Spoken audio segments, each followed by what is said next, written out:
You are listening to the So Now What podcast with Lana Manikowski, episode number 38. So now what?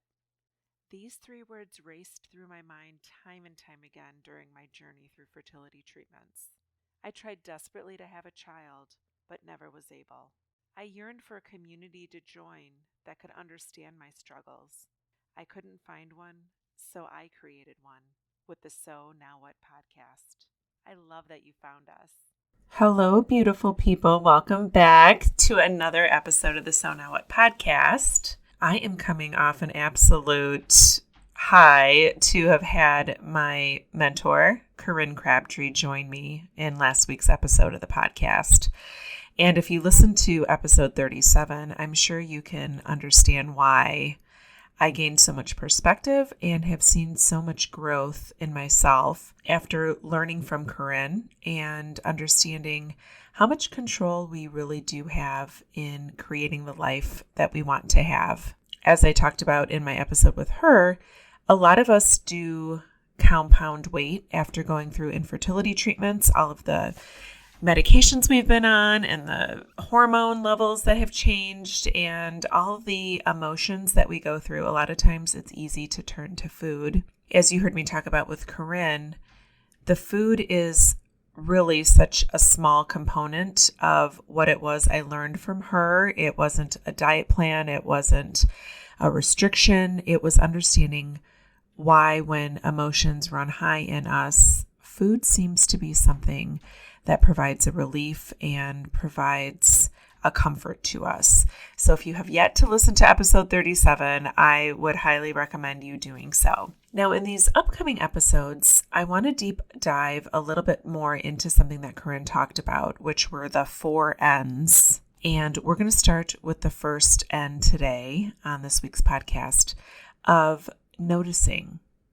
Now, what does it mean to notice our thoughts or notice our beliefs? Those of you who are part of my pilot of the Belief Reinvention Experience know what it's like to go through and challenge yourself and notice some of the beliefs that you're currently having about your life. So my students in the pilot for I call it the BRE, the Belief Reinvention Experience, have joined me in the pilot because they are really wanting to believe differently about their life and believe differently about a future that they can have if they're not going to be moms. So let me explain why that is important and why these people are wanting to believe differently.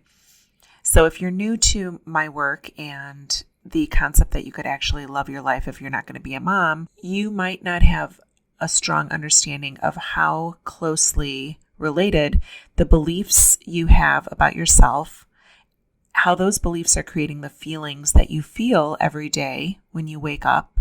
When you look in the mirror and you have feelings of disappointment, have feelings of loneliness, maybe have feelings of anxiousness or despair, those are commonly created because you are believing a certain way about your life, believing a certain way about yourself, believing a certain way about what it's like to not have children.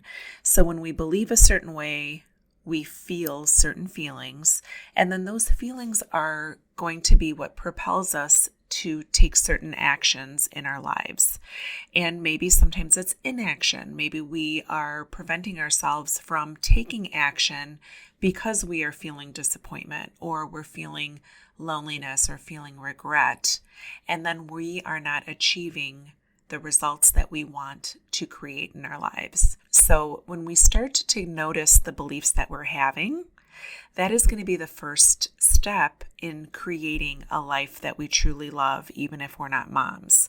So I went through and wanted to share with you some of the common beliefs that women come to me when they're working on creating a life that they love and reinventing their beliefs. We start all off with noticing what are the things that we are telling ourselves about ourselves. So I'm going to share some of them with you today and let me know if you resonate with any of these. I did something wrong. I shouldn't have waited so long to try to have kids. I disappointed my husband, my partner, my family. I disappointed myself. My body is a failure. I'll always feel this emptiness because I'm not going to be a mom. My life is empty. I'm going to die old, alone in a nursing home. I have nothing in common anymore with my friends that have children. Okay, so those are some of the most common ones, and I'm curious how many of you can relate to those beliefs about your life because you're not a parent. And if you're believing those things about your life, that's not a problem. It certainly doesn't have to be a problem. If you're not unhappy with the way that you're waking up feeling every day, then stick with those beliefs that you're having about yourself. I'm not here to tell you that you need to change something that isn't a problem in your life, but there's many of us that want to feel differently about our reality that we're not moms. And that is the community that I'm working with here in Stitch Coaching. So if you're looking at yourself in the mirror and wishing that your life was different or you felt differently about your life, I can help you. This is just the process that you need to work through in order to learn how to love your life, even if you're not going to be a mom. So this week, I want you to really take some time to think about what it is you're believing about yourself because you're not a parent or you're not a mother. I want you to go through and I want you to write down everything that comes up for you. I don't care how sad it sounds or how judgmental you want to be about the belief you're having. I want you to take some time to write it down. And I want you to answer this question. What do you believe about your life? Just let yourself write, do some paper thinking, and be honest with yourself. Don't censor it. I'm not going to ask you to turn it in. I'm not going to ask you to share it with anyone. You can just write it down and know that those thoughts and those beliefs that you're having about yourself are not a problem. You're just taking time to notice them. And that's going to be step 1 in the 4 N's process that Corinne talked to us about in episode 37. And then I want you to also take some time to write down, what do you believe about yourself? Because what you believe about your life may seem like it would be common to know that you believe that same thing about yourself, but sometimes they're very different. So when you take time to write down this week and do some paper thinking about what you believe about your life and what you believe about yourself, you are going to start to create some foundational understanding of what it is that might be preventing you from feeling the love that you want to have for yourself or the excitement that you want to have about your future, because you're getting really caught up in these beliefs that seem very true to you. It's not a problem that they seem true to you. It's not wrong that they seem true to you. You have just never questioned whether they're useful to you anymore. And so many of us carry around these beliefs that have been part of our life and part of our belief system from an early age. We didn't have the data that we have now about ourselves or the experiences that we've experienced when we created these beliefs about ourselves, yet we're clinging on to these beliefs and trying to create a life that we love based on these beliefs that are old and no longer relevant in our life. So if you're somebody who can resonate with wanting to create a life that feels differently for you when you wake up every morning, you are in the right place. I am just the person that can help you do that, because I have helped so many of my students who've gone from this place of feeling loneliness and believing that the only way they could ever have a life they love is if they were a mother. And as much as we wanted that, it is no longer relevant, and it is no longer something that we can use as a gauge for creating a life that we love. And for many, it's hard to let go of that desire that we always had to become moms. And there's nothing wrong with letting go of it and deciding that you want to seek something else in your life. And if being a mom is something that you tried really hard for or wanted really badly and it didn't come to you, you've done nothing wrong. And I am the first one to tell you that you can and you will create a life that you love, even if you're not a mom.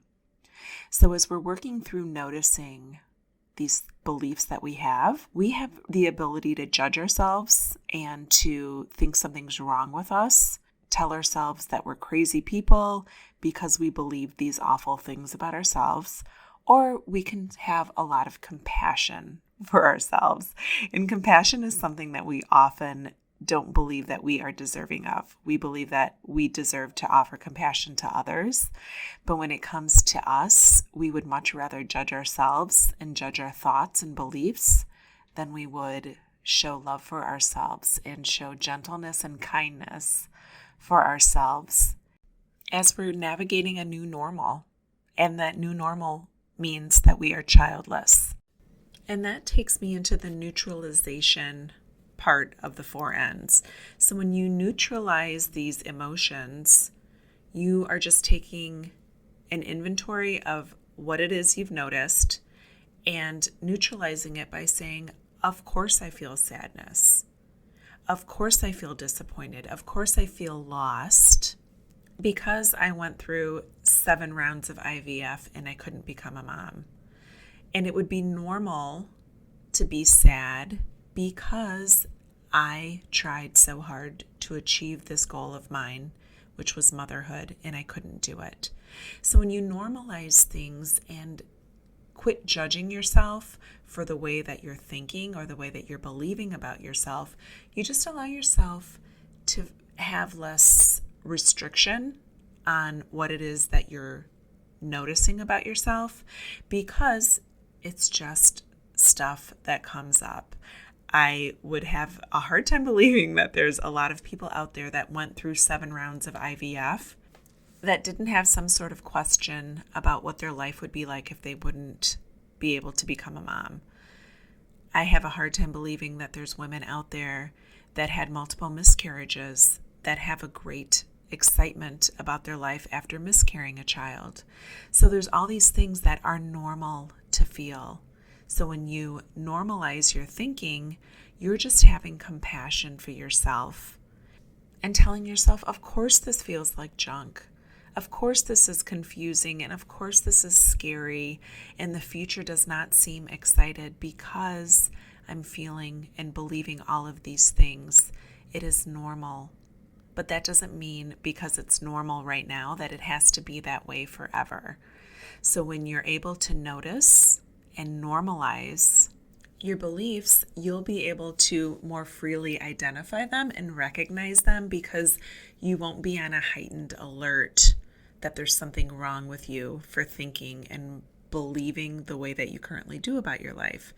So you'll get to be at a point where it feels less scary to become curious with yourself and curious about your beliefs, because you've trained yourself to just be a curious spectator in your life instead of a judgmental hawk that believes that everything that comes out of your mind or everything that you discover coming out of your beliefs has to be scrutinized. So it's really some beautiful work that we can do, and it's really the foundation that you can create for yourself as you're navigating this journey towards childlessness. I think I am the first one that can tell you that this stuff really works. The ability to notice your thoughts and then normalize them allows you to feel so much freer. I feel so much lighter in my life. I was telling Jack the other day that I just feel like I don't carry around this weight, because for so long I was judging myself and trying to be something for other people that I thought that they wanted me to be, which was, strong, unaffected by my infertility, happy that I live this life without children. And yes, I'm happy, but I'm not necessarily happy that I couldn't have children. But I've realized that that is my new normal. I am a woman who does not have children, so I could either create a life that I love or live past focused, believing that my life could only be great or be abundant and be full if I was a mother. So when I got comfortable with noticing those feelings and then telling myself that I was normal for having them, I allowed myself to really dig in a little bit deeper, because there wasn't this fear of self-scrutiny that I was going to have. So get to work this week on deciding what it is that you believe about yourself and what it is that you believe about your life. I can't wait to hear what you come up with. I'm still taking applications for my pilot for the Belief Reinvention Experience. If that is something you want to get in on, now is your time. This is the deal of the century to work with me one-on-one for $300 for 4 sessions. It's just such transformative work. So decide now, do you want to be somebody who wakes up every day feeling the way that you felt this morning? Or do you want to be someone who takes control of your future and learns to love a life that you're living, even if you're not a mom? Because remember, it is never too late to discover your meaning. I'll talk to you next week.